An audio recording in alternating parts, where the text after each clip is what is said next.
প্রায় ৩৩ লাখ ভোটারের জেলা টাঙ্গাইলে ৬১% মানুষ কৃষিকাজের ওপর নির্ভরশীল। টাঙ্গাইল সদর, ভূঁইয়াপুর, গোপালপুর, নাগরপুর ও দেলদুয়ারির বিশাল চরাঞ্চলের উর্বর ভূমিতে উৎপাদিত অর্থকরী ফসল ধান, গম, ভুট্টা, পাটসহ নানা রকম সবজি এ অঞ্চলের মানুষের অর্থনৈতিক মুক্তির একমাত্র পথ হলেও কৃষিভিত্তিক শিল্প গড়েনি।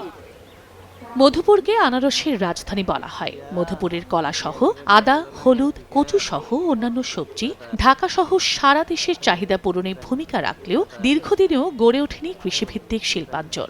নির্বাচনে যারা পাশ করে তারা বলে গেছে যে কৃষক যাতে সুবিধা পায় সেই স্বার্থে আমরা কাজ করব, কিন্তু দেখা যায় নির্বাচনের পরে এই ধরনের কোনো কাজই করে না। যে সরকারি আহুক সারের দামটা খালি বাড়তি থাকে, কমায় না। ইন্ডাস্ট্রিগুলো যা প্রতিষ্ঠানগুলো হলে আমাদের বিভিন্ন কর্মসংস্থান হবে। সুষম উন্নয়নে কাজ করবে জনপ্রতিনিধি হিসেবে তাকে আমরা নির্বাচিত করতে চাই।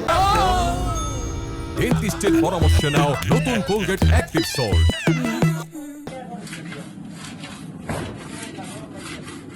পোড়াবাড়ির চমচম জিআই পণ্য হিসেবে বিশ্ব দরবারে জায়গা করে নিয়েছে।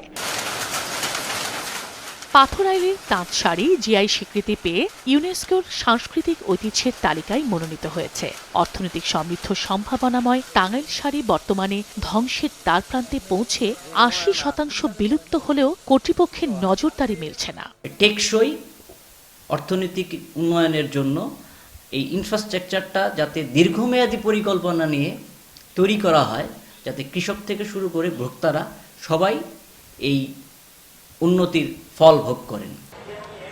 পর্যটনের অপার সম্ভাবনাময় টাঙ্গাইল জেলা বিশাল বনাঞ্চল সহ ৮টি রাজবাড়ি, আতিয়া মসজিদ ও এশিয়া মহাদেশের সবচাইতে বেশি ২০১ গম্বুজ বিশিষ্ট মসজিদ। পর্যটন কর্তৃপক্ষ ছড়িয়ে ছিটিয়ে থাকায় এসব স্থাপনা সংরক্ষণ সহ প্রয়োজনীয় ব্যবস্থা নিলে শিল্পের বিকাশ ঘটতে পারে।